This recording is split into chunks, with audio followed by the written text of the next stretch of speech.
Boas tardes, irmãos e irmãs em Cristo. Hoje vou falar acerca de um assunto histórico controverso da Igreja Católica. Isto decorreu há uns séculos atrás. Muita gente não tem conhecimento acerca disso. Alguns, se calhar, vão ficar escandalizados.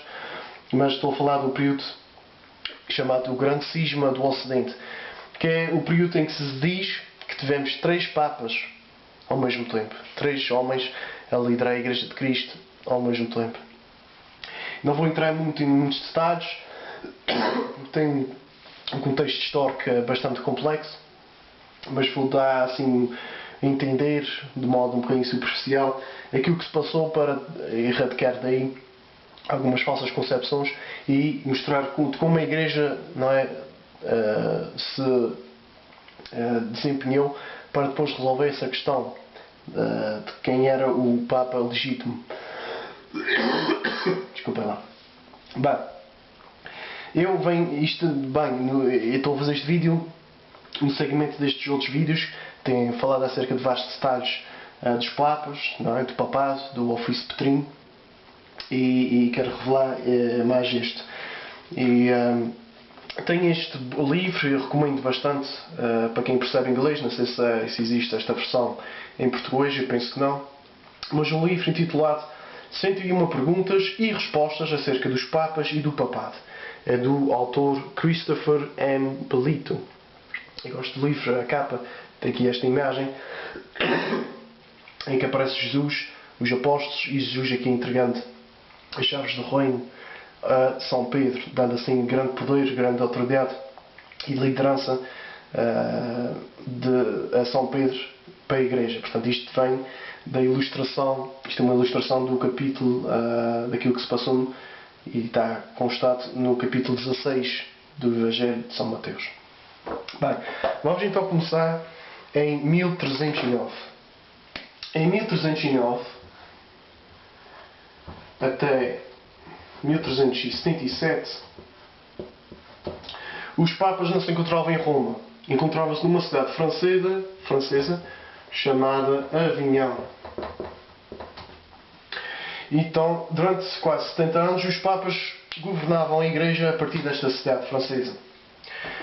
O que depois ocorreu é que houve um papa chamado Gregório XI, veio para Roma em 1377, morrendo lá depois um ano depois.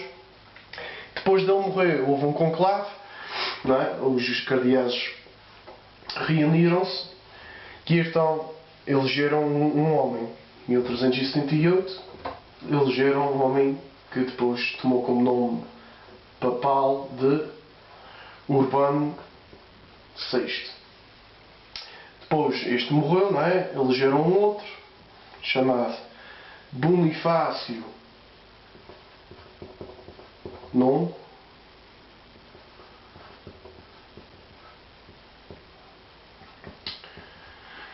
Depois ele morreu em 1404.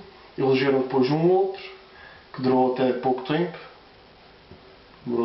reinou só durante 2 anos, chamado Inocêncio VII.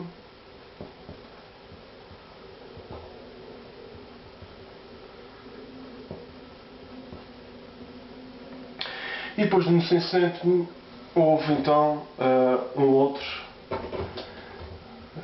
chamado Gregório. Entrou para o poder o Gregório XII. Entretanto, aqui de princípio, quando elegeram, a razão por que elegeram este homem, que no fim era italiano, elegeram porque o pessoal, de Roma, os romanos fizeram bastante pressão sobre os cardeais porque queriam que o Papa fosse um homem italiano, para assim ter como uma, vamos assim dizer, garantia quase a 100% de que se fosse um Papa italiano, o papado permanecia de vez em Roma, não iria outra vez para a cidade francesa de Avignon. No entretanto, este Urbano VI, alguns dizem que ele tinha assim alguns problemas mentais, ele era assim meio apanhado da cabeça, era assim muito autoritário, tinha ataques de raiva, maltratava todos, tudo e todos, não é? Até parece-me que chegou a espancar um cardeal. E os cardeais depois arrependeram-se neste mesmo ano, arrependeram-se dessa eleição, saíram da cidade de Roma, reuniram-se em concílio e lá está, como é que é dizer, elegeram um outro homem, portanto 1378, elegeram Clemente VII.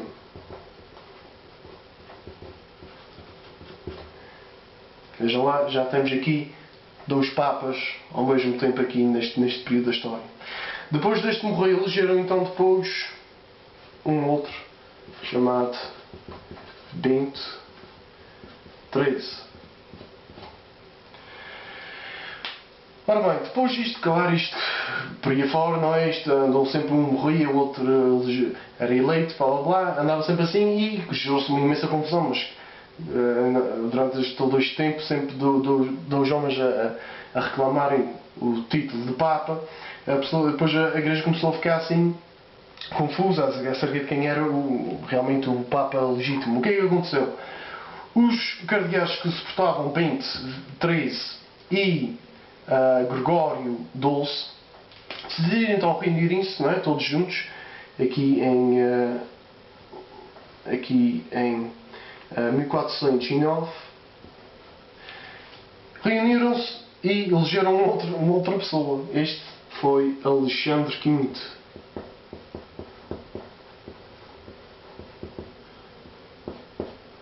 Alexandre V aqui.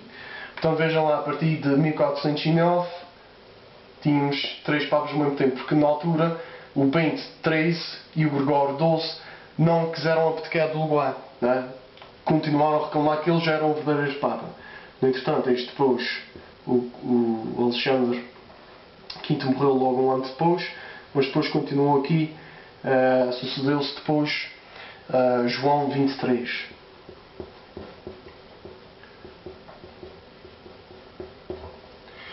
Bem, ainda mais confusão, não é? Continuou aqui sempre neste período, não é? Até por acaso aqui até 1414 havíamos sempre, a Igreja tinha sempre aqui 3 ao mesmo tempo reclamando o seu título como Papa. O que é que aconteceu? Lá então a Igreja outra vez reuniram-se a chamada do Papa aqui Gregório XII e de João XXIII. Esses dois concordaram em reunirem-se, fizeram um concílio chamado Concílio de Constança, aqui nesta data, 1414, reuniram-se, abdicaram os dois do poder, resignaram-se, e depois proclamaram este Bento XIII como ilegítimo e excomungado. Então do concílio nasceu depois, aqui para a frente, saiu daqui um outro Papa chamado Martim V. Entretanto, este Bento XIII também depois continuou ainda um bocadinho, morreu, depois elegeram lá em Avignon, não é? Avignon, estes Papas daqui tinham a sua sede em Avignon.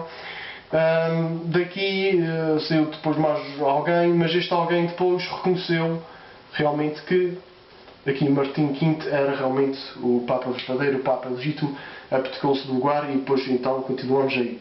Isto logo depois de 1417. Em 1417 saiu daqui, foi o final do Concílio de Constança e saiu então daí o Martim V.